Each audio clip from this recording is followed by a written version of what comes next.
예, 저희 민심동행 상임지도부 회의 제7차 회의를 개의하도록 하겠습니다.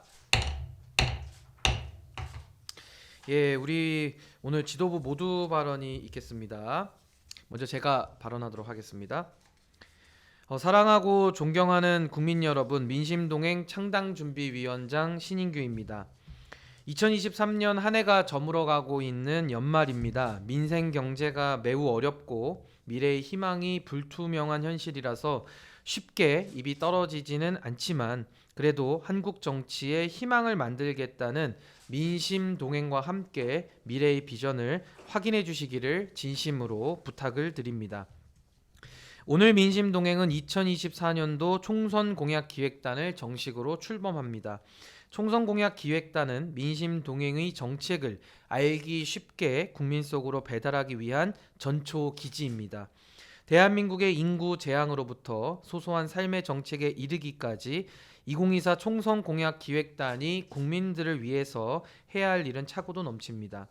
단장에는 수의사로 활동하시는 이성주 상임운영위원님을 임명하고 전략부단장에는 의사로 현업에서 열심히 뛰고 계시는 이용승 정책위 부위원장님을, 지역부단장에는 공인중개사로 부동산 정책에 많은 관심을 가지고 정치활동을 지속적으로 해오신 장인혁 조직국장님을 위촉했습니다.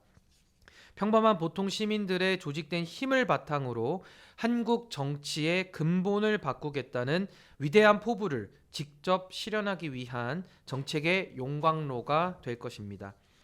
어제 국민의힘 한동훈 비상대책위원장은 첫 일성으로 이재명과 싸우자는 발언을 내놓았습니다. 운동권 특권 세력 심판이라는 구호는 국민들께서 이미 다 알고 계신 것입니다. 더 이상 새로울 것이 없습니다. 나이만 젊어졌을 뿐 아무런 감동이 없는 철진한 낡은 선동구호에 불과합니다.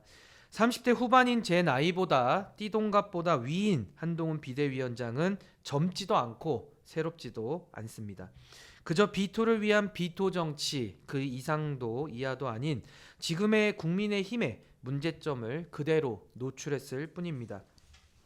비토 정치가 아니라 비전 정치로 나아가야 합니다. 국민을 선동하는 감성 정치가 아니라 국민께 인정받는 감동 정치로 변화해야 합니다.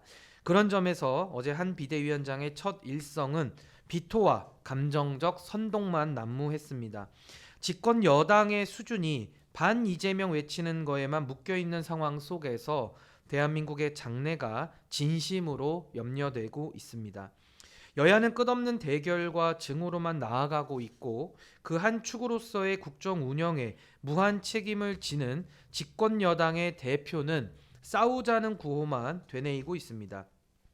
여기에 대한민국의 장래가 확보될 수 있겠습니까? 인구 재앙이라는 목전에 닥친 현실적 문제가 과연 해결될 수 있습니까? 민심 동행은 인구 재앙에 대비하기 위해 제로 국가론과 둥근 사회론을 제시하고 있습니다. 제로 국가는 제로 시티를 기반으로 혁명적 지방 분권을 통해 학교와 기업이 중심이 된 수요자 중심 도시를 만들자는 매우 구체적인 비전입니다. 초저출산의 인구 재앙에 대비하기 위해 국토를 전국적으로 효율적으로 사용해야 하는 헌법적 가치를 실현합니다. 이를 위해서는 인위적인 인구 분산이 아닌 경쟁과 창의 그리고 자율과 기회에 의한 자발적 인구 분산 정책을 즉각 실시해야 합니다. 부담과 불안 그리고 세율을 제로로 만들어 줌과 동시에 4차 산업혁명의 혁신의 가속도를 붙여 기회와 창의가 뛰어넘치는 미래 도시를 만들고자 합니다. 일하는 사람이 정당한 보상을 받고 땀을 흘려 일하는 일상의 노력에 대한 사회적 존중이 뒷받침되어야만 우리는 지속 가능한 성장을 담보할 수 있습니다. 안전망 국가와 리셋 국가 그리고 회복 국가 모델을 구체적으로 제시하여 제로시티를 전국에 10개 확보하여서 300만의 제로시티를 만들게 된다면 망국적인 부동산 문제도 부수적으로 해결할 수 있을 뿐만 아니라 제왕적 대통령제의 모순에서도 일부 탈출할 가능성이 보이게 됩니다.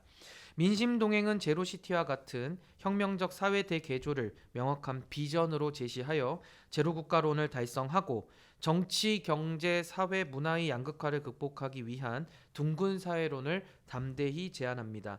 사회의 갈등을 치유하고 고착된 기득권으로 인한 모순을 극복하고자 노력을 할 때 국민들께서 정책적 초격차에 민감하게 반응하시리라 기대합니다. 이전 것은 지나가고 완전히 새로운 것이 우리 정치권에 도입될 때 정치적 변화도 함께 가능하다고 믿습니다. 정치적 현실론에 매여 급급하게 끌려가기보다는 정책적 초격차를 통해 확고한 비전과 가치로 이상적 명분과 원칙을 지킴으로써 우리 정치의 혼탁함을 씻어내는데 민심 동행이 앞장서겠습니다. 감사합니다. 다음은 우리 이성주 상임운영위원님 발언해 주십시오. 안녕하십니까. 민심동행 창당준비위원회 상임운영위원 이성주입니다. 존경하는 국민 여러분, 윤석열 대통령은 어제 올해 마지막 국무회의에서 내년 여러 국정 운영 목표를 언급하며 국가의 핵심 과제로 저출산 문제 해결을 꼽았습니다. 대통령께서도 지적하셨듯이 저출산 문제는 단순한 인구 감소를 넘어서 국가의 미래와 직결된 중대한 사안입니다. 우리 사회 전반에 걸친 과감하고 체계적인 접근이 필요한 시점입니다. 윤 대통령은 저출산 문제에 대해 지금까지와는 다른 차원의 고민을 해야 한다고 말씀하셨습니다. 이는 우리가 그동안 시행해온 정책들이 충분치 않음을 의미합니다. 그러나 동시에 출산 대상의 청년층에 대한 정책은 반대로 가고 있습니다.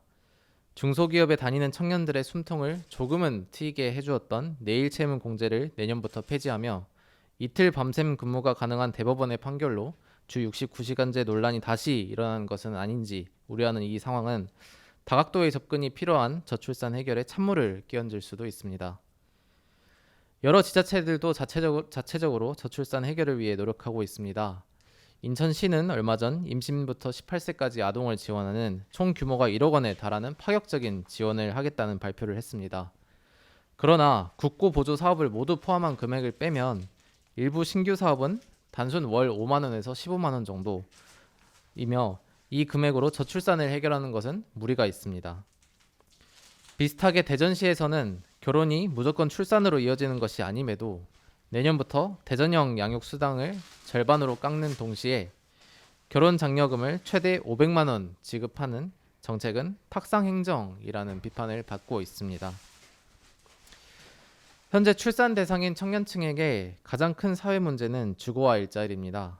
주거는 예를 들어 신혼부부 특별 공급을 지금보다 수배 늘린다든지 임신 또는 자녀가 있는 부부를 입주 최우선 순위로 둔다든지 일자리는 아이가 있는 지원자에게 더 많은 특혜를 제공하든지 이런 유인책이 필요합니다. 인구가 감소하는 현재 상황에서 적어도 출산율을 높이기 위한 정책은 상한선을 둘 필요가 없습니다. 오늘 민심동행에서는 총선 공약 기획단이 출범합니다. 저출산 문제뿐만 아니라 각 지역에서도 체감할 수 있는 정책들을 국민 여러분들께 보여드릴 준비를 하고 있습니다. 국가의 미래를 위한 이 중요한 과제를 해결할 수 있도록 국민 여러분의 적극적인 참여와 지지를 부탁드립니다. 감사합니다. 안녕하십니까, 이용승입니다.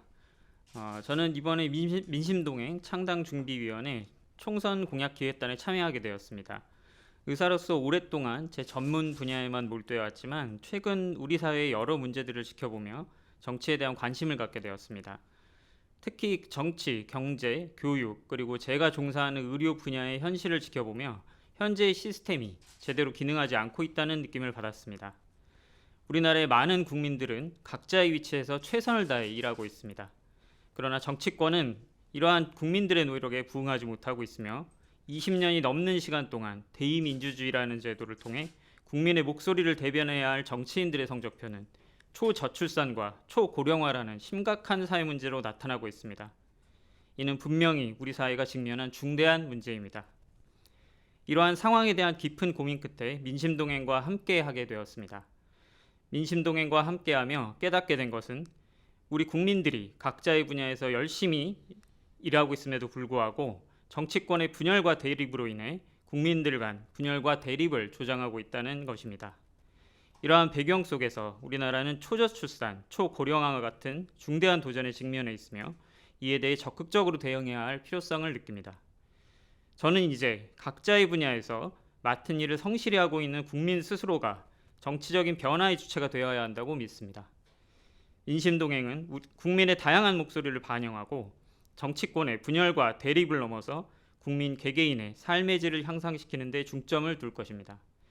우리는 기회다원주의 모델을 기반으로 한 민주주의로 정당 정치를 복원하고자 합니다. 이를 위해 우리는 국민의 다양한 의견을 경청하고 이를 정책 결정 과정에 반영할 것입니다. 우리는 국민들의 실질적인 문제 해결에 집중하고 사회 전반의 발전을 위한 구체적이고 현실적인 방안을 모색할 것입니다. 우리 민심동행은 국민과 함께하는 정당이 될 것을 약속드립니다. 국민 여러분의 적극적인 참여와 지지가 우리의 길을 밝히는 등불이 될 것입니다. 이제 우리 모두가 함께 손잡고 나가야 할 때입니다. 우리의 미래를 위해, 우리의 자신의 미래를 위해 이제는 변화를 위한 용기 있는 한 걸음을 내딛어야 합니다. 우리 모두가 그 변화의 주역이 될 수 있습니다. 감사합니다. 존경하는 국민 여러분, 민심동행 창당준비위원회 비상임운영위원 조직국장 장인혁입니다. 먼저 2023년 한 해 동안 고생하셨다는 위로의 말씀 드리겠습니다. 다가오는 새해 2024년은 총선이 있는 해입니다. 지난 2020년 총선을 앞두고 국민이 배제된 창당과 합당이 이루어지고 거대 정당이 맞붙는 상황 속에서 총선이 진행되었습니다. 돌이켜보면 총선 때마다 신당을 원하지만 막상 신당이 투표로 이어지지는 않았었습니다. 총선이라는 중대한 선거는 앞으로 4년간 우리나라를 이끌어가는 일꾼을 뽑는 매우 중요한 선거입니다. 인물의 이름보다 그 인물이 말하는 메시지가 무엇인가를 잘 따져봐야 합니다. 그리고 그 인물이 걸어온 길을 통해 그 약속이 실현 가능한 것인지도 따져 물어야 합니다. 지금 우리나라 정치 상황은 어떻습니까? 정치는 혼란스럽고 정치권에서 해야 할 일이 미뤄져서 숙제만 쌓여가고 있습니다. 정치인은 권력 투쟁에만 몰두하는 것이 아니라 국민을 돌보고 국민이 살아갈 수 있도록 제도적 장치를 가다듬고 정비해야 합니다. 선거를 앞두고 많은 정치인들은 아젠다를 공유하고 기존에 버려진 아젠다를 주어서 선거용으로 이용하고 버리는 떴다방 정치는 이제 멈춰야 합니다. 진정성 있는 정치, 국민을 진심으로 대하는 정치가 나와야 합니다. 국민들은 힘들게 하루하루를 버티며 살아가고 있습니다. 국민의 대표인 국회는 국민과 소통하며 국민께 필요한 것, 이 시대에 반드시 해야만 하는 것을 찾아야 합니다. 아직도 선거용 공약과 선거용 메시지로 국민을 속이는 정치인들이 많이 있습니다. 국민들이 나서서 심판해 주셔야 합니다.